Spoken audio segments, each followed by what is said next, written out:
Hello what's up guys and welcome to another video. और जैसा कि मैंने अभी लास्ट वीडियो के अंदर बात की थी कि हम बात करेंगे इंडिविजुअली डिफरेंट कैटेगरीज़ के ऊपर कि हमने डिफरेंट कैटेगरीज़ को कैसे अनगेट करवाना है। फॉर एग्जांपल, अब आपके पास एक कैटेगरी आ जाती है ऑटोमोटिव की और कोई आपसे ऑटोमोटिव की कैटेगरी जो है वो अनगेट करवाना चाहता है। So you need to understand कि ऑटोमोटिव के लिए आपको क्या क्या चीज़ें चाहिए और क्या क्या चीज़ें ज़रूरत हैं आपको। So I copied this from Amazon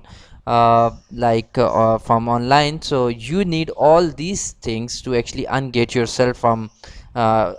yourself in automotive category. So यहाँ पे आपको चाहिए seller must have either an independent website that can be reviewed or be an existing seller on the professional selling plan with an account in good standing. अगर आपने for example automotive के अंदर अनगेट होना है और आपकी पहले कोई ऑटोमोटिव के अंदर आपने कभी नहीं बेचा, तो अमेज़ॉन चाहता है कि वो कम से कम ये देखे कि आपका ई कॉमर्स का बैकग्राउंड है, आपने कहीं पे अपनी वेबसाइट के ऊपर कुछ चीज़ें बेची हैं, या आपकी वेबसाइट के ऊपर नज़र आना चाहिए कि आप लोकली आप एक कंपनी ऑन करते थे काफ़ी टाइम से और आप ऑटोमोटिव के पार्ट्स बेच रहे हैं।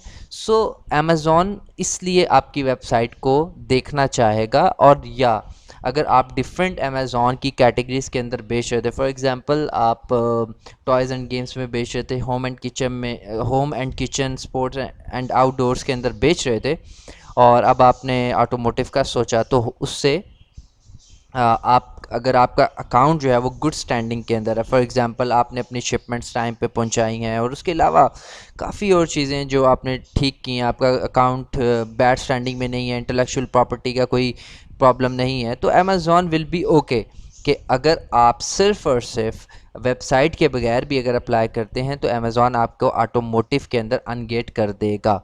So the second thing is automotive में product must be listed using the manufacturer UPC code when the manufacturer uses UPC. इसमें यह है कि जो मैन्युफैक्चरर जो है ना, लाइक फॉर एग्जांपल टोयोटा का क्लच प्लेट्स बहुत बिकती हैं, तो अब क्लच प्लेट का जो मैन्युफैक्चरर का यूपीसी कोड है ना, वही आपने यूज़ करना है। Third party seller must conduct proper research to ensure that their listings of automotive and power sports comply with applicable local, state, federal and international laws and regulations. जैसे कि second part के अंदर है कि it should be applicable, वो state और जो federal और international laws हैं और regulations हैं उन पे पूरा उतरना चाहिए। ये चीज़ जो है इसको आपको मेक श्योर करना होगा कि आपकी लिस्टिंग के अंदर ये सारी चीज़ें होनी चाहिए। और जो आपने इनकी मज़ीद अगर आप पढ़ना चाहते हैं द रूल्स एंड रेगुलेशंस, वो आप ऑनलाइन ऑटोमोटिव कैटेगरी के अंदर मज़ीद पढ़ सकते हैं। उसके बाद आ जाता है रीफर्बिश्ड। अच्छा, अब ऑटोमोटिव के जो पार्ट रीफर्बिश्ड सेल होते हैं, आपने बहुत देखा हो शायद ईबे के ऊपर, अमेज़ॉन के ऊपर भी शायद देखा हो आपने, लेकिन ईबे के ऊपर बहुत ज़्यादा रीफर्बिश बिकते हैं। लेकिन अमेज़ॉन के अंदर रीफर्बिश्ड की कुछ रिस्ट्रिक्शन है। वो रिस्ट्रिक्शन क्या है? All refurbished automotive and power sports products must be warranted by the manufacturer or a remanufacturer. देखें, अगर कोई चीज़ रीफर्बिश हो रही है, मैं मिसाल देता हूँ दोबारा क्लच प्लेट्स की, क्योंकि मेरा एक्सपीरियंस है थोड़ा क्लच प्लेट्स के अंदर। हाल तो मैंने कभी देखा नहीं है कि क्लच प्लेट्स रीफर्बिश्ड होकर रीसेल हों, लेकिन बड़े पार्ट्स हो सकते हैं। तो अब उसमें वो ये कह रहे हैं कि अगर आपने रीफर्बिश आइटम बेचना है तो वो आपने वारंटी के साथ बेचना है। अगर उसकी वारंटी नहीं होगी तो आप नहीं बेच पाएंगे।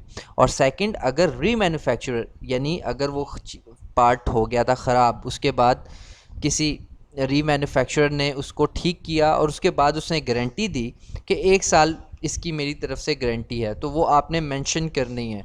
Seller must disclose the warranty type of each refurbished product they list, indicating whether it's a manufacturer warranty or their own warranty. So यहाँ पे आ जाता है कि जब आप लिस्टिंग बना रहे होंगे, so you need to actually make sure कि आप उनको वारंटी दिखाएं। और अगर वारंटी आपकी ख़त्म हो चुकी है اور جیسے کہ میں نے بتایا کہ آپ وارنٹی کے بغیر نہیں بیچ سکتے، تو اگر آپ کا جو آپ سے انگیٹ کروانے آیا ہے آپ اس سے پوچھ سکتے ہیں کہ ٹھیک ہے میں آپ کی لسٹنگ تو بنا رہا ہوں، آپ مجھے یہ بتائیں کہ آپ اس کی گارنٹی دے رہے ہیں یا نہیں دے رہے، اگر وہ نیو آئٹمس نہیں بیچ رہا. So you need to make sure, this is very important. اس کے بعد all listing data and images must be suitable for all ages and appropriate for our global community. Simple کہ آپ کے جو امیجز اور ڈیٹا ہے وہ ٹھیک ہونا چاہیے، اور اس کے بعد کہ اس کے اندر کوئی پورنوگرافک اور نیوڈیٹی نہیں ہونی چاہیے، اور یہ چیزیں ہیں. It's very simple. آپ کے امیجز جو ہیں وہ کمپلائی کریں ان کی پالیسیز کے ساتھ.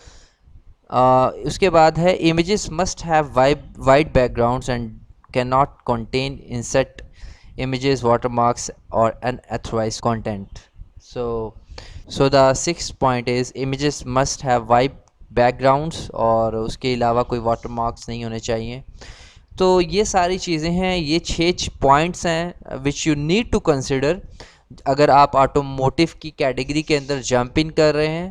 اور جب آپ کو یہ ساری چیزیں فیس کرنی پڑیں گی when you will actually ungate yourself, اور ان چیزوں کا آپ کو خیال رکھنا ہے. اور یہ چیزیں آپ کو اگر آپ کسی کو سروس دے رہے ہیں تو آپ کو ان چیزوں کا خیال رکھنا ہے کہ اگر آپ کے پاس ایک کسٹمر آتا ہے اور وہ کہتا ہے کہ مجھے ان گیٹڈ ہونا ہے آٹوموٹیو میں، تو آپ کو پتہ ہونا چاہیے کہ ان گیٹڈ ہونے کے بعد you need all these things to actually list his item. تو یہ سب چیزیں آپ کے پاس ہونی چاہیے، آپ کو پتہ ہونی چاہیے. So thank you so much.